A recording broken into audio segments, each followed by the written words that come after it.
हज़रत अब्दुर्रहमान बिन अबी बकर रज़ी अल्लाह ताला अन्हुमा रिवायत करते हैं कि हम आप सल्लल्लाहु अलैहि वसल्लम के साथ 130 बंदे थे। आप सल्लल्लाहु अलैहि वसल्लम ने पूछा, किसी के पास खाना है? तो एक सहाबी के पास एक सा या कुछ आटा था, उसको गूंदा गया। आप सल्लल्लाहु अलैहि वसल्लम ने एक मुशरिक को देखा जो लंबा तिरंगा था, वो बकरियां हाँकते हुए आया। तो आप सल्लल्लाहु अलैहि वसल्लम ने फरमाया कि बेचनी है या तोहफ़ा देना है, हिबा करनी है? उसने कहा बेचनी है। आप सल्लल्लाहु अलैहि वसल्लम ने उससे एक बकरी ख़रीदी, उसको तैयार किया गया। आप सल्लल्लाहु अलैहि वसल्लम ने कलेजी के भूनने का हुक्म दिया।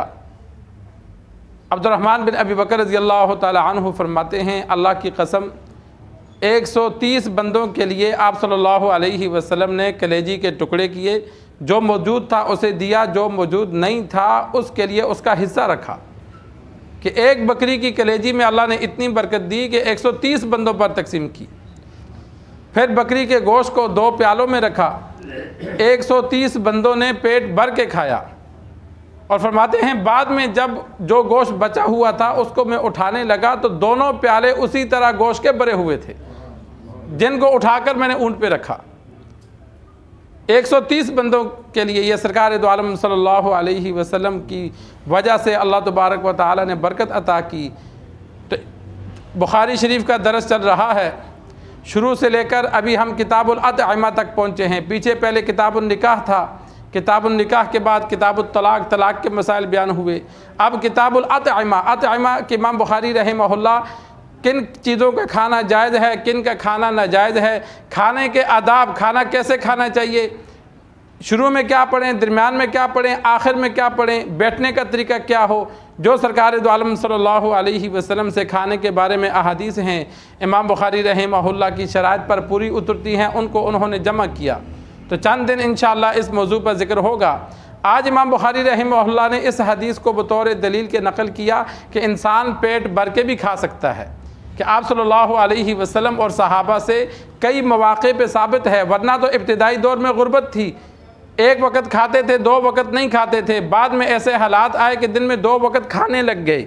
अम्मी आयशा रज़ी अल्लाह ताला अन्हा फरमाती हैं, आप सल्लल्लाहु अलैहि वसल्लम के बाद जो सबसे पहली बिदअत ईजाद हुई वो ये थी कि हम लोग 3 वक्त का खाना खाने लगे, कि लोग 3 वक्त का खाना खाने लग गए। आप सल्लल्लाहु अलैहि वसल्लम के दौर में सिर्फ सुबह शाम का खाना नसीब होता था, और वह भी एक टाइम खजूरें खाते थे और एक टाइम पानी पी लेते थे। तो ये आप सल्लल्लाहु अलैहि वसल्लम के घर का अहवाल थे। कभी 3 दिन मुतवातर पेट भर कर खाना नसीब नहीं हुआ, कभी एक दिन मिल गया, एक दिन सब्र किया, कभी एक वक्त मिल गया, 2 दिन नहीं मिला। इसलिए कि आप सल्लल्लाहु अलैहि वसल्लम अपनी ज़ात के लिए माल जमा नहीं रखते थे, और अज़वाज मुतहरात को जो सालाना ख़र्चा देते थे तो वो भी अल्लाह के रास्ते में खैरात कर देती थी। तो इसलिए आप सल्लल्लाहु अलैहि वसल्लम का जो फ़क्र था वो इख्तियारी था, कि अल्लाह ने माल दिया लेकिन अल्लाह के रास्ते में खर्च कर दिया, तो ख़ुद जानबूझ कर गुर्बत की ज़िंदगी गुजारी। तो इसी वजह से इमाम बुखारी रहमहुल्लाह ने फरमाया कि जिनको अल्लाह ने माल दिया है, तौफीक है, तो अगर वो पेट भर के खाते हैं तो इसका भी अहादीस में सबूत है कि सहाबा को जब रब देता था, मौका होता था, खाना मौजूद होता था, तो वो पेट भर के खाते थे। तो यहाँ भी अल्लाह तबारक व तआला ने एक बकरी के गोश्त में इतनी बरकत डाली कि 130 बंदों ने पेट भर के खाया और गोश्त फिर भी बचा रहा।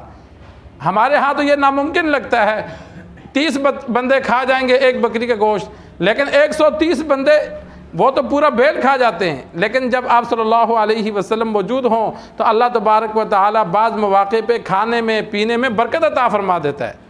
तो यहाँ भी आप सल्लल्लाहु अलैहि वसल्लम ने एक बकरी ख़रीद कर ज़बह करवाई तो 130 बंदों ने पेट भर के खाया। अल्लाह से दुआ है अल्लाह हमें दीन सीख कर समझ कर अमल करने की तौफ़ीक अता फरमाए।